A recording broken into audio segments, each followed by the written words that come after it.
TennisCricket.in, India's first tennis ball cricket website.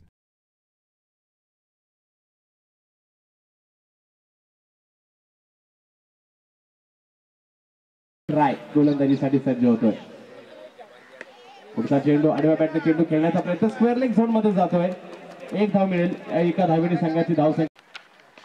मोठा फटका मारण्याचा प्रयत्न साजिदच्या बॅट मधून निघालेला फटका ग्लेन वैदी चेंडूवर जातो आणि नक्कीच अप्रतिम असा झेल पकडला जातोय. तो संधी लागायची त्यानंतर षटकार मारला जायचा, परंतु अलीकडच्या काळात आलेला हा हिरव्या रंगाचा टेनिसचा चेंडू मात्र पहिल्या चेंडूपासून आज आपण पाहत आहे.